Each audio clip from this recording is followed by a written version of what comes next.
People, welcome to Professor Benzene. This is Professor Benzene. Today we are starting the fourth chapter of class 10th chemistry, carbon and its compounds. In this video, we'll talk about covalent bonding in carbon.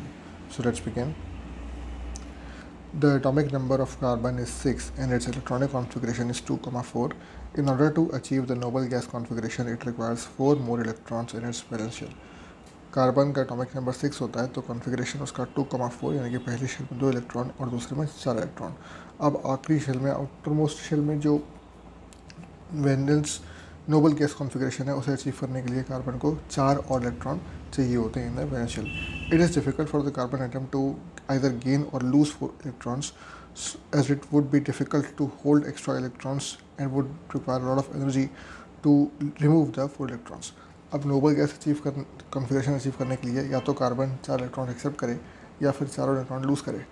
अगर 4 electron accept करता है तो extra electrons को carry करने के लिए जो space है वो ज़्यादा चाहिए जो कि उसके पास नहीं होता है, और अगर 4 इलेक्ट्रॉन लूज़ करते हैं तो उसके लिए एनर्जी रिक्वायर्ड बहुत ज़्यादा होगी जो कि जल्दी नहीं अवेलेबल होती है। Carbon attains the Nobel gas configuration by sharing it's valence electrons with other atoms.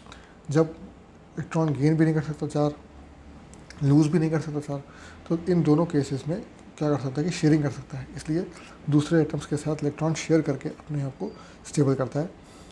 The mutual sharing of electrons between atoms to achieve a stable noble gas configuration is called covalent bonding.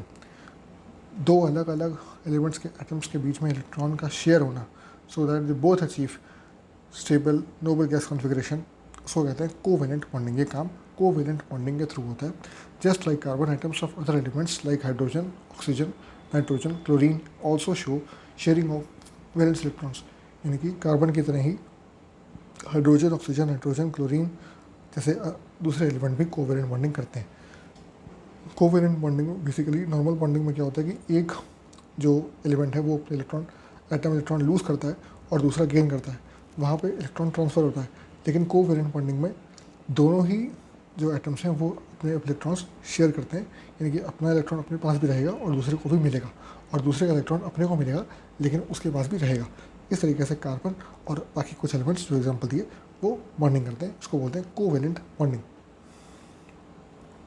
अब covalent bond कितने type के होते हैं? पहला है single covalent bond. Single covalent bond is formed because of sharing of 2 electrons, that is 1 pair, example hydrogen, chlorine and methane. Single covalent bond वो होता है जिसमें कि एक पेयर ऑफ इलेक्ट्रॉन शेयर होता है, यानी कि दोनों एटम की तरफ से एक एक इलेक्ट्रॉन आएगा, तो 2 इलेक्ट्रॉन शेयर हुए, एक पेयर शेयर होगा तो एक बॉन्ड बनेगा, उसको बोलते हैं सिंगल कोवेलेंट बॉन्ड। ये कहाँ देखने को मिलता है? इन case of hydrogen, chlorine and methane, कुछ एग्जाम्पल है।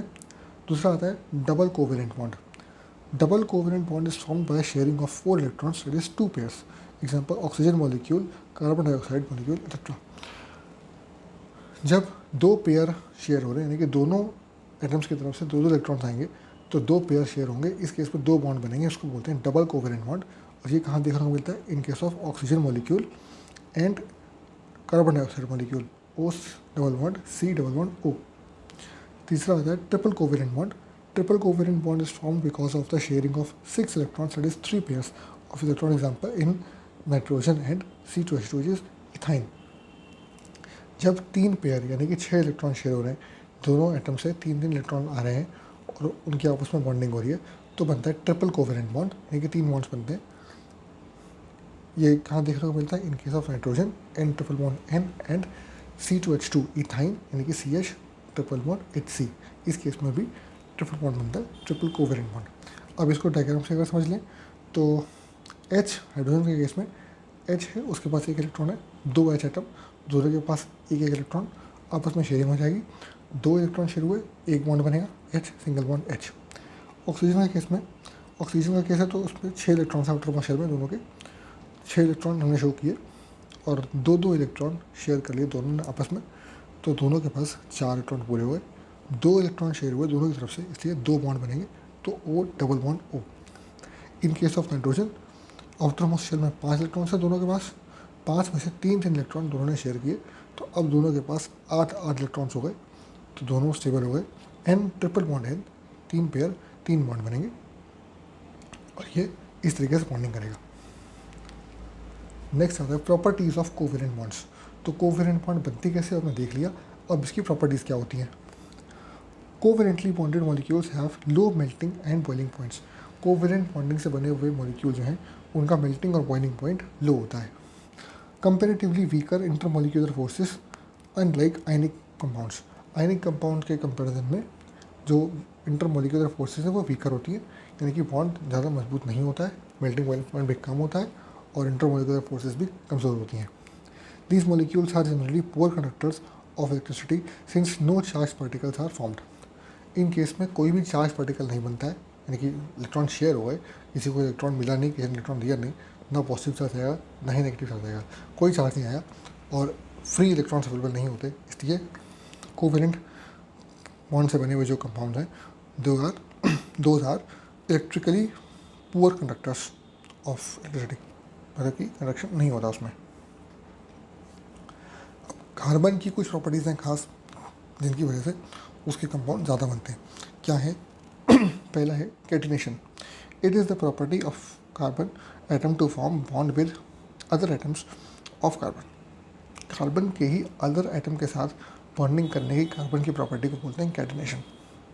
Like carbon, silicon forms compounds with hydrogen up to 7 or 8 atoms of silicon called silates. Carbon जो है वो अपने ही एटम के साथ, यानी कि कार्बन के दूसरे एटम के साथ बॉन्डिंग करता है, बहुत ज़्यादा एटम के साथ बॉन्डिंग कर सकता है, तो उसको प्रॉपर्टी को बोलते हैं कैटिनेशन। इसी तरीके से कार्बन के तरीके सिलिकॉन भी कंबाइन करता है with hydrogen up to 7 or 8 atoms of silicon. Hydrogen के साथ 7 से 8 सिलिकॉन एटम भी कंबाइन करते हैं, जिनको कि सिलेंस बोलते हैं। तो ये प्रॉपर्टी सिलिकॉन में भी शो करती है, उसको बोलते हैं कैटिनेशन। अपने ही एटम के साथ बहुत ज़्यादा क्वान्टिटी में बॉन्डिंग करना, यानी कि more than a certain number of carbon atoms, quite a few carbon atoms can combine together, इसको बोलते हैं कैटिनेशन। दूसरा है tetravalency. Having a valency of 4 carbon atoms capable of bonding with atoms of oxygen, hydrogen, nitrogen, sulphur, chlorine and other elements. Since it requires 4 electrons, carbon is said to be tetravalent. Valency 4 होती है, इसलिए उसको 4 electron चाहिए। अब 4 electron चाहिए, इसलिए वो hydrogen के 4 एटम एक बार में कंबाइन कर सकता है, ऑक्सीजन के 2 एक बार में कंबाइन कर सकता है, नाइट्रोजन के साथ बॉन्डिंग कर सकता है, सल्फर के साथ, क्लोरीन के साथ। तो कई सारे एलिमेंट्स ऑप्शंस अवेलेबल हैं जिनके साथ बॉन्डिंग कर सकता है कार्बन। अब क्योंकि 4 उसकी वैलेंसी है तो उसको टेट्रावैलेंट बोलते हैं। The smaller size of carbon atom enables nucleus to hold the share pair of electrons strongly, thus carbon compounds are very stable in general. Carbon का जो साइज़ है वो स्मॉल है, तो जो आउटर मोस्ट शेल है वो न्यूक्लियस के बहुत पास है, इसलिए जो शेयर्ड पेयर ऑफ इलेक्ट्रॉन्स जो दूसरे एटम से मिलते हैं उनको होल्ड करने में, यानी कि इलेक्ट्रॉन की जो एनर्जी फोर्स लग रही है न्यूक्लियस से, न्यूक्लियर फोर्स काफ़ी ज़्यादा है, इसलिए इलेक्ट्रॉन्स को रोक पाने में पॉसिबिलिटी होती है। तो स्टेबल कंपाउंड्स बनते हैं, कार्बन कंपाउंड्स जो होते हैं काफ़ी स्टेबल होते हैं। दोस्तों, इस वीडियो में इतना ही। अगर वीडियो आपको पसंद आया, अगर वीडियो आपके काम का था, प्लीज़ इसे लाइक करिए, चैनल को सब्सक्राइब करिए और इस वीडियो को अपने दोस्तों के साथ स्कूल में, कोचिंग में, सब जगह शेयर करिए ताकि उन्हें काम आ सके। मिलते हैं अगले वीडियो में आगे की डिस्कस करिए बहुत जल्दी। Thank you.